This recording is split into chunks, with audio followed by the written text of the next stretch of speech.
Hey, hello Rams. Jim Tabor here. Wanted to talk to you a little bit about the agony in the garden, which is going to be the topic of discussion for this Thursday Fellowship of Christian Athletes. So I spent some time this weekend looking at the four different passages in the Gospels of Matthew, Mark, Luke, and John, where they discuss the agony in the garden. And then I learned from Pope Benedict XVI's book on Holy Week that there's also some discussion of it in the letter to the Hebrews. And I just wanted to share two things that jumped out at me from reading what Pope Benedict wrote and then my own, study of the Gospels here.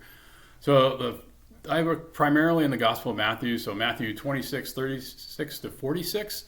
And the biggest thing I learned from this was that, Jesus has these two wills, and he has this human will and this divine will because Jesus is fully God and fully man.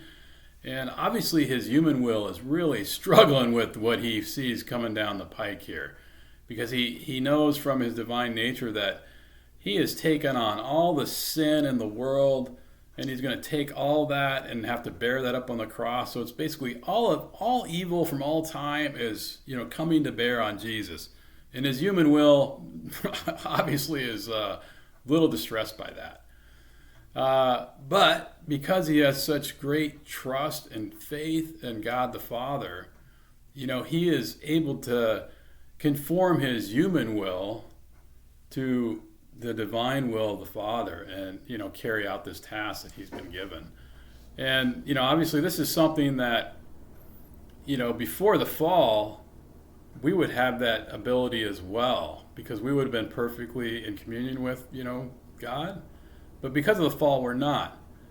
However, thanks to Christ, passion, death, and resurrection, we have the sacrament of baptism, which unites us to Christ as a brother. And so we've been given this great grace that should allow us to more easily conform our will to do what God wants. Now, do we do that well all the time? No, because obviously, until we get to heaven, it's going to be a struggle in our lives. But if we're willing to accept the grace of God and we're willing to be obedient like Christ, then it will become more and more easy for us to conform, our will and do what God wants us to do and to grow in holiness. So that's the first thing that stood out to me, was this idea of, because of Jesus' great work on the cross, we have this grace as well that can allow us to do the will of the Father in our own, unique way, special way that we're called. The second thing I learned mainly from Pope Benedict's book was this idea of obedience. Basically Jesus' obedience on the cross kind of confirmed him, as the royal priest for all of us, and there's a lesson there for us as well. We are also called to be priests, and again, through Christ's passion, death, and resurrection and our baptism, we are baptized into the priesthood of Christ. And so just like Jesus, how he brought all of humanity's problems to the Father on the cross, we as well are called to go out and try to bring humanity to the Father. And now, so how do we do that? Well, obviously we don't get to do it in a big way like Jesus did, but we can do that in small ways. We can lead others to worshiping Christ, within our sports teams, within our school classes, within our friends. There's many ways to do that.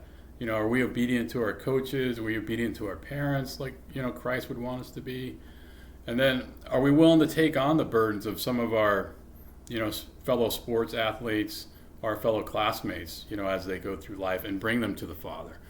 So again, we're not just supposed to go to Mass and get holy all by ourselves and not do anything with it. We're supposed to get holy and go out and help sanctify the world, as priests.